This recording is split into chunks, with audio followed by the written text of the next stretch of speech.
Hello friends, स्वागत है आप सभी लोगों का। आज हम लोग देखेंगे टॉप 50 फ्रेजल वर्ब जो हम लोग डेली लाइफ में यूज करते हैं इंग्लिश स्पोकन में। एकदम इजी होगा, रोचक होगा, मज़ेदार होगा, पूरा डिटेल में समझते हैं। हर एक जो वर्ड से सेंटेंस हम लोग बनाएंगे और जो है उसकी चर्चा करेंगे। बात कर ले, पहला है ब्रेकआउट। ब्रेकआउट मतलब होता है फैलना या शुरू हो जाना। अगर हम लोग इसे सेंटेंस में यूज करें तो यहाँ पर हो जाता है ए फायर ब्रोक आउट, यानी कि आग फैल गई। अब आगे चलते हैं, उसी तरह देखें तो ब्रिंग इन का मतलब होता है अंदर लाना। जैसे अगर हम लोग देखें एज ए सेंटेंस तो ब्रिंग इन द चेयर, यानी कुर्सी अंदर लाओ, ऐसा आप बोल सकते हैं। अगला देख लेते हैं, जैसे कॉल ऑन हो गया। कॉल ऑन का मतलब होता है मिलने जाना। जैसे कि I call down my friend, यानी कि मैं अपने दोस्त से मिलने गया। उसी तरह अगर हम लोग देखें केयर फॉर मतलब होता है देखभाल करना।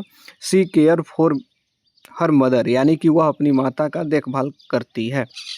आगे बढ़ जाएंगे, कैरी आउट का मतलब हो गया पूरा करना। जैसे कैरी आउट द टास्क, यानी कार्य को पूरा करो। आगे बढ़ेंगे उसी तरह से। कम अलोंग मिस होता है साथ आना। कैम अलोंग विथ मी, यानी कि मेरे साथ आओ।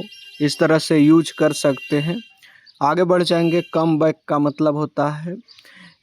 मतलब होता है याद आना। जैसे कि the answer come back to me, यानी कि मुझे उत्तर याद आ गए। आगे बढ़ जाएंगे उसी तरह अगर हम लोग देखें, काउंट ऑन मतलब होता है भरोसा करना। जैसे you count on on me, यानी कि यहाँ पर बात कर ले, काउंट ऑन मतलब होता है भरोसा करना। जैसे कि हम लोग बोल सकते हैं you can count on me, यानी कि तुम मुझ पर भरोसा कर सकते हो। कैन मतलब सकते हो, मॉडल वर्ब का यूज है। आगे बढ़ जाएंगे उसी तरह, कट बैक का मतलब होता है कम करना। जैसे कि कट बैक एक्सपेंस, यानी कि खर्च को कम करो। आगे बढ़ेंगे उसी तरह से, कह रहा है कि डील विथ मतलब सामना करना। डील विथ द प्रॉब्लम, यानी कि समस्याओं का सामना करो। आगे बढ़ेंगे उसी तरह से, ड्रॉप बाय यानी कि अचानक आना। जैसे अगर हम लोग देखें ड्रॉप बाय एनी टाइम, कभी भी आ जाना। एंड इन मतलब होता है अंत होना। जैसे सेंटेंस में अगर यूज करें इसको, the game and in draw, यानी कि मैच ड्रा में ख़त्म हुआ। फॉल बिहाइंड मतलब होता है पीछे रह जाना। He failed behind in the class, यानी कि वह क्लास में पीछे रह गया। अब आगे बढ़ेंगे तो फिल इन का मतलब होता है भरना। जैसे फिल इन द फॉर्म, यानी फॉर्म को भरो। जैसे गेट अराउंड मतलब होता है घूमना। सेंटेंस में अगर हम लोग इसे यूज करें तो क्या बोल सकते हैं, ही गेट्स अराउंड टाउन, यानी कि वह जो है शहर में घूमता है। आगे बढ़ते हैं तो गिव आउट का मतलब होता है बांटना, यानी कि टीचर गिव आउट बुक्स, यानी कि शिक्षक ने किताब बांटी। आगे बढ़ेंगे उसी तरह, आफ्टर गो आफ्टर का मतलब होता है पीछा करना। डॉग वेंट आफ्टर कैट, यानी कि कुत्ता जो है बिल्ली का पीछे गया, यानी कि पीछे गया। अब आगे बढ़ जाएंगे, ग्रो अप मतलब होता है बड़ा होना। जैसे आई ग्रीव अप, ग्रो का भी टू का यूज किया गया है ग्रो अप का। तो ग्रीव अप हियर, यानी कि मैं यहाँ बड़ा हुआ। आगे बढ़ जाएंगे, हैंड इन मतलब होता है जमा करना। जैसे कि हैंड इन होमवर्क, होमवर्क जमा करो। आगे बढ़ जाएंगे, हैंग ऑन मतलब होता है रुकना। जैसे हैंग ऑन ए सेकेंड, यानी एक सेकेंड रुको। आगे बढ़ेंगे, हेड फॉर मतलब क्या हो जाएगा, की ओर जाना। जैसे वी हेडेड फॉर होम, यानी कि हम घर की ओर गए।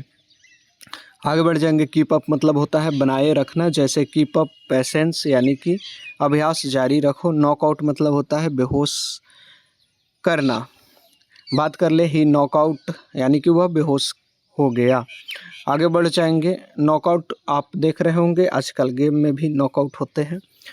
आगे बढ़ेंगे, लिव आउट मतलब होता है छोड़ देना। जैसे लिव आउट दिस वर्ड, यानी कि यह शब्द छोड़ दो। आगे बढ़ जाएंगे, लेट डाउन मतलब होता है निराश करना। जैसे डोंट लेट डाउन मी, यानी कि मुझे निराश नहीं करो। आगे बढ़ेंगे उसी तरह, लुक इनटू का मतलब होता है जांच करना।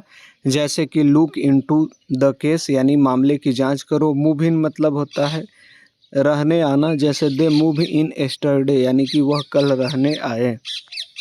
मूव आउट मतलब होता है घर छोड़ना। जैसे ही मूव आउट लास्ट वीक, वह पिछले सप्ताह चला गया। आगे बढ़ते हैं, पास ऑन मतलब होता है आगे देना, यानी कि कह सकते हैं पास ऑन द मैसेज, संदेश को आगे भेजो। आगे बढ़ेंगे, पे बैक मतलब होता है पैसा लौटाना, जैसे पे बैक माई मनी यानी मेरे पैसे लौटाओ। आगे बढ़ जाएंगे। पिकअप मतलब होता है परेशान करना, जैसे डोंट पिकअप हिम, उसे परेशान मत करो। जैसे आगे बढ़ेंगे तो पुट असाइड मतलब होता है अलग रखना, यानी कि पुट असाइड मनी यानी पैसे अलग रखो। आगे बढ़ जाएंगे। पुट थ्रू मतलब है फ़ोन मिलाना, जैसे पुट मी थ्रू यानी कि जो है मेरी बात करावो। आगे बढ़ जाएंगे तो रिले ऑन मतलब होता है निर्भर होना, जैसे आई रिले ऑन, मैं तुम पर निर्भर हूँ। आगे बढ़ेंगे। रूल आउट मतलब होता है यहाँ पर हटाना, जैसे रूल आउट दिस प्रॉब्लम, यह विकल्प को हटावो। सी ऑफ मतलब होता है विदा करना, जैसे कि वी सो हिम ऑफ।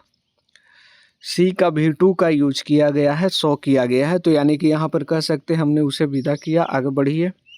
उसी तरह देखेंगे। सेट एसाइड मतलब होता है अलग रखना, जैसे सेट एसाइड टाइम यानी कि समय अलग रखो।